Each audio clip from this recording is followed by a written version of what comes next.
திருச்செந்தூர் முருகன் ஆசியோடு அனைவருக்கும் இனிய வணக்கம். வணக்கம் ஐயா. இப்போது வாஸ்துவில் நிறைய பேர் நிறைய விதமான வீடியோக்கள் சொல்கிறாங்க, பேசுகிறாங்க ஐயா. இப்போ சல்லிய தோஷம்னு ஒன்று இருக்குது, சல்லிய யோகம்னு ஒன்று இருக்குங்க ஐயா. சல்லிய தோஷத்துக்கு நிறைய வீடியோ நீங்கள் சொல்லியிருக்கீங்க, நிவர்த்தி எல்லாம் பேசியிருக்கீங்க ஐயா உங்கள் சேனலில்.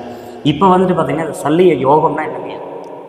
அதாவது சல்லிய யோகம்னா என்ன அப்படிங்கிறது நீங்கள் ஒரு கணக்கு சொல்கிறீங்க.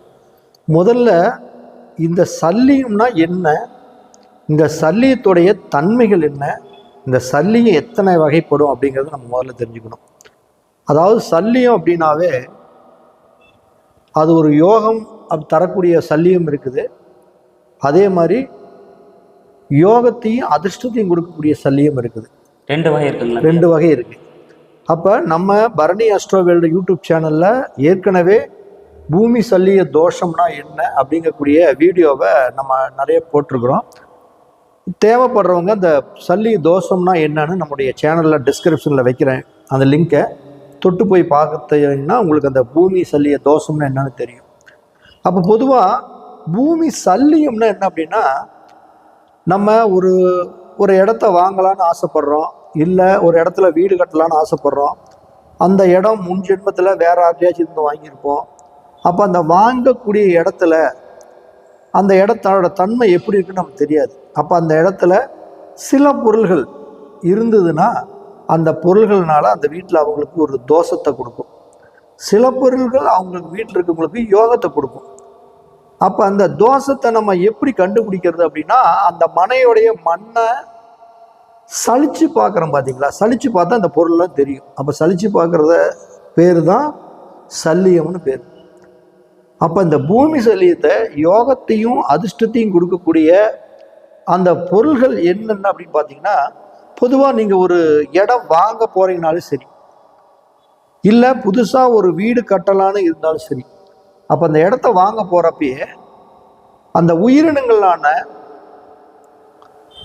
அதாவது இந்த அரணை அப்படிம்பாங்க, சரிங்க, இந்த அரணை ஒன்று, சிலந்தி ஒன்று, அடுத்தது பார்த்தீங்கன்னா பள்ளி ஒன்று, அடுத்தது பார்த்தீங்கன்னா தவளை, இந்த நண்டு, இந்த மாதிரி 5 உயிரினங்கள் மட்டும் நம்ம கண்ணில் தென்பட்டுச்சுன்னா நீங்கள் உடனே அந்த இடத்துக்கு டோக்கன் அட்வான்ஸ் போட்டுருங்க, அந்த இடத்த உடனே வாங்குங்க. சரிங்க. அப்படி அந்த இடத்த நீங்கள் வாங்கி கடனே போட்டு நீங்கள் அந்த இடத்த வாங்கினாலும் அந்த இடம் வாங்கினதுக்கப்புறம் நிச்சயம் அந்த கடனை கட்டி நீங்கள் மிகப்பெரிய வெற்றி கேரண்டி, அதில் மாற்றமே இல்லை. அதே மாதிரி இந்த ஒரு வீடு கட்டுறதுக்கு பூமியை பூஜையெல்லாம் போட்டு அந்த நிலத்தை தோன்றீங்கல்ல, அஸ்திவாரம் தோன்றதும்பாங்க, வானம் தோன்றதும்பாங்க. அந்த வானம் தோண்டும் பொழுதும் நான் அந்த சொல்லக்கூடிய அந்த 5 உயிரினங்கள் அந்த வானம் தோண்டும் பொழுது தென்பட்டுச்சுன்னு வச்சுக்கோங்க, அந்த வீட்டை எவ்வளோதான் கடன் வாங்கியே கட்டியிருந்தாலும் சரி, அந்த கடன் நிவர்த்தியாகி அந்த வீட்டில் இருக்கிற வரைக்கும் உங்களுக்கு கடன் பாதிப்புகள் பெரிய அளவு பாதிக்காது. எவ்வளோ பெரிய கடனாக இருந்தாலும் அதனை கட்டி மேலும் ஜெயிச்சிட்டு இருக்கக்கூடிய அளவுக்கு அந்த வீட்டில் உங்களுக்கு ஒரு நல்ல அதிர்ஷ்டமும் நல்ல வேலை வாய்ப்புகளும் நல்ல தொழில் பிரகாசமும் ரொம்ப சூப்பராக இருக்கும். இப்போ அதே மாதிரி ஒரு இடத்த நீங்கள் வானம் தோண்டும் பொழுது மாட்டுடைய கொம்பு நீங்கள் கேள்விப்பட்டிருக்கீங்க. அந்த மாட்டுடைய கொம்பு தென்பட்டுச்சுன்னு வச்சுக்கோங்க, அதிர்ஷ்டம். கொம்பு தென்படலாம், மாட்டோட கொம்பு தென்படலாம். அதேவோட மாட்டோடைய எலும்பு தென்படக்கூடாது. நல்லா புரிஞ்சுக்கங்க, மாட்டுடைய கொம்பு தென்படலாம், ஆனால் மாட்டுடைய எலும்புகள் இதெல்லாம் தென்படக்கூடாது.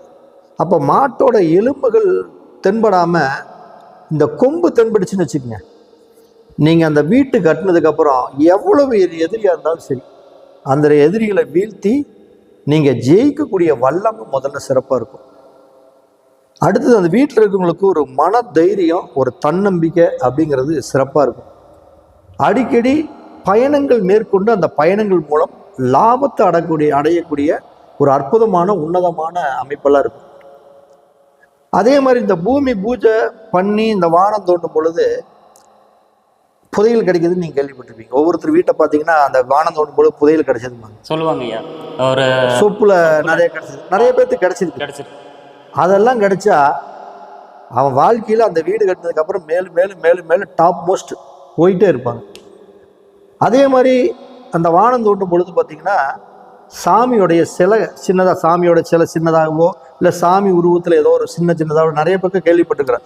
பெருசாக இருந்தால் தான் தெரிஞ்சு போயிடும், அவங்க கவர்மெண்ட்டுக்கு அப்படிங்கணும். சின்னதெல்லாம் எடுத்திருக்காங்க நிறைய பேர், அது சொல்கிறதில்ல வெளியே யாருமே. அதே மாதிரி சங்கு இருக்கும், வலம்புரி சங்கு, இடம்புரி சங்கு அப்படின்ட்டு இந்த சங்குகளும் தென்படும். இப்படி வலம்புரி சங்கு, இடம்புரி சங்கு, சாமியோடைய சிலைகள் இது எல்லாமே தென்பட்டுருச்சு அப்படின்னு வச்சுங்க, குலதெய்வம் அன்னைக்கே உங்கள் வீட்டில் வந்து உட்காந்துருச்சுன்னு வச்சோம். முன்னோர்களுடைய ஆசி உங்களுக்கு பரிபூர்ணமாக கிடைக்கும். அந்த வீடை கட்டுனதுக்கு அப்புறம் அவங்க நிறைய பேர் வெளியூர், வெளிநாடு, வெளி மாநிலத்தில் போய் நிறைய சம்பாரிச்சு செட்டில் ஆகுறாங்க பார்த்தீங்களா. இதெல்லாம் இந்த வலம்புரி சங்கு, இடம்புரி சங்கு, இந்த சாமியோடைய விக்கிரகங்கள் எல்லாம் கிடைச்சிட்டா அவங்களுடைய வெளிநாடு வாழ்க்கை பிரகாசமாக இருக்கும், குலதெய்வத்துடைய அனுகிரகம் பரிபூர்ணமாக இருக்கும்.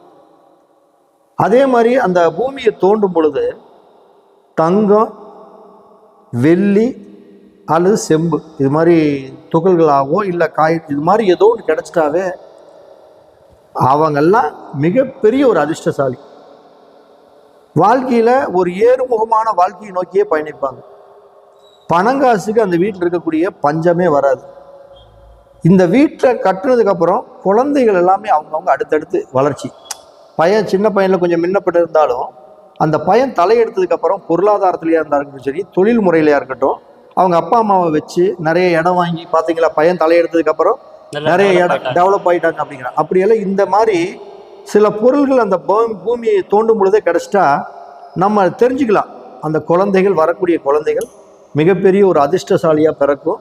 அந்த குழந்தைகள் மூலம் அந்த குடும்பமே ஒரு அடுத்த பரிணாமத்துக்கு போகும்ட்டு.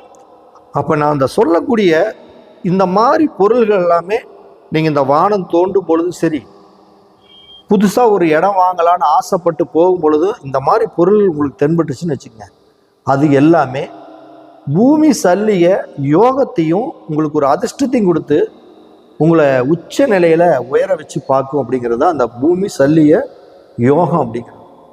சரிங்கய்யா, ஓகேங்களா? ஓகே. அப்போ இது மாதிரி நீங்கள் புதுசாக வீடு கட்டுறப்ப, இல்லை வானம் தோண்டும் பொழுது, இல்லை இடம் வாங்க போகிறப்ப இந்த மாதிரி ஒரு பொருள்கள் தென்பட்டாவே உங்களுக்கு மிகப்பெரிய அதிர்ஷ்டமும் செல்வாக்கும் சொல்வாக்கும் கிடைச்சி குலதெய்வத்தோட அனுகிரகத்தோடு நீங்கள் மிக உயரமான முன்னேற்றத்துக்கு போகக்கூடிய சூழ்நிலைகள்லாம் ஏற்படும் அப்படிங்கிறதுல எந்த மாற்றம் இல்லை. அனைவருக்கும் வணக்கம், அனைவருக்கும் வாழ்த்து. நன்றிங்க ஐயா. சல்லி யோகத்தை பற்றி சிறந்த விளக்கம் கொடுத்துருக்கீங்க. நன்றிங்க ஐயா. வணக்கம்.